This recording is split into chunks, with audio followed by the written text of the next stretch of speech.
Hi beekeepers, this is the February edition of the Beekeepers Buzz for the Western States. So February is a pretty busy time of year for the beekeeping industry as a whole.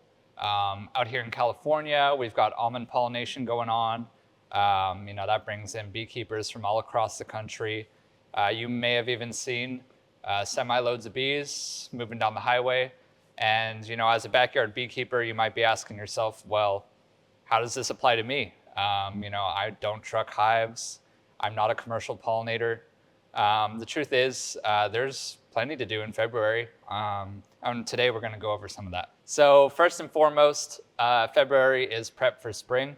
So you're going to want to get into your hives, evaluate them, see what looks good, what looks bad, what didn't make it, and address any issues accordingly. If they're looking light on honey, you could supplement with sugar syrup.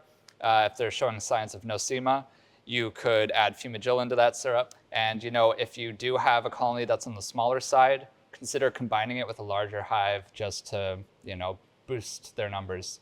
But for those hives that do look good coming out of winter, now is a great time to add a pollen patty. Right now, we're in a bit of an awkward period where it's warm enough for the bees to fly, but there's really not that much in the way of natural forage out there. So in nature, it's the availability of pollen that triggers the queen to ramp up brood production for spring.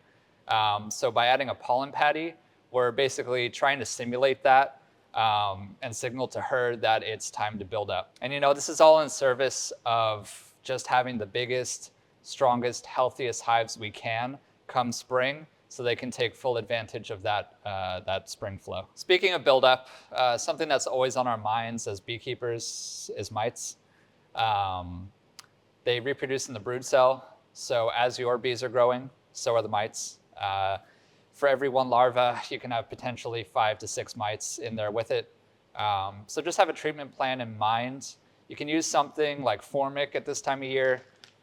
Get your mite numbers low with this, and then you can use it in conjunction with Naroa. Now Naroa doesn't kill the mites, it just prevents them from reproducing, but you can get up to 18 weeks of mite control.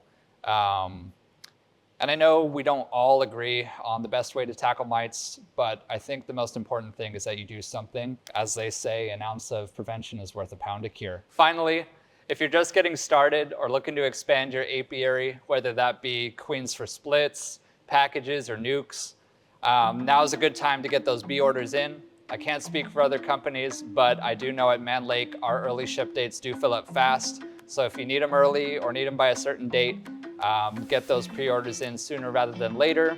That's all I have for today. Thank you for watching. And if you like this video, please make sure to like, share, and subscribe. We'll see you in the next one.